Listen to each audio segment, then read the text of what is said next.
Hello, আসসালামু আলাইকুম। আশা করি সবাই ভালো আছেন। হুট করে কেন জানি মনে হইলো যে ভিডিওটা বানাই। কেন বানাচ্ছি তাও জানি না। আহ, তারপরেও আর কি বসে বসে একলা একলা চিন্তা করতেছিলাম যে আসলে ছেলেদের লাইফ এরকম কেন।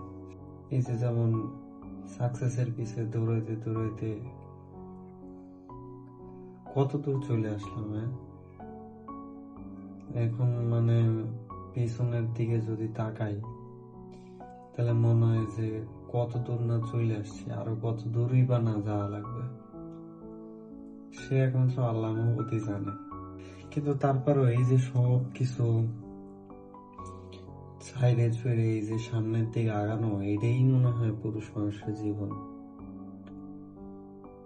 হ্যাঁ, তা ঠিক যে মানে এক জায়গায় আসলে স্টাক হয়ে থাকা আসলে এটা কোনো সলিউশন না, এটা জীবনে কোনো মানেও না।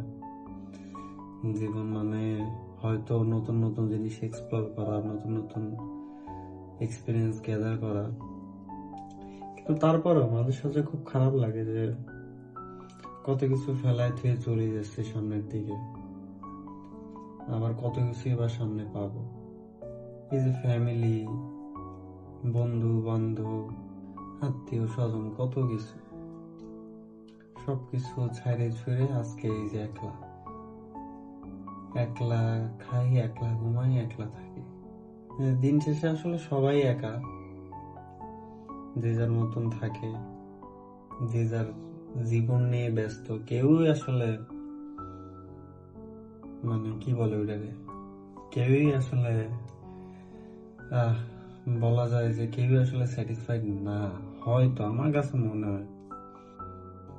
দিন শেষে হচ্ছে পাখিরা যে যে যার ঘরে চলে যায়, ঠিক মানুষের জীবনে ওরকম একটা সময় আসে যে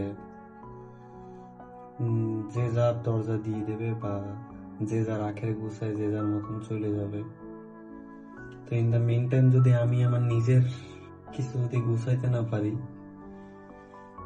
তাহলে হয়তো বা সবাই চলে যাবে, আমি একলাই পড়ে থাকবো অ্যাজ এ কুয়ার ব্যাং হয়ে। কিন্তু সে আখের যে কবে গুছানো হবে সেটা একমাত্র আল্লাহই জানে। আর এই আখের গুছাইতে গুছাইতেও বা কত দূর যাওয়া লাগবে তাও আল্লাহ জানে, আল্লাহ মালুম। যাই হোক, অনেক ডিপ কথাবার্তা বলে ফেললাম।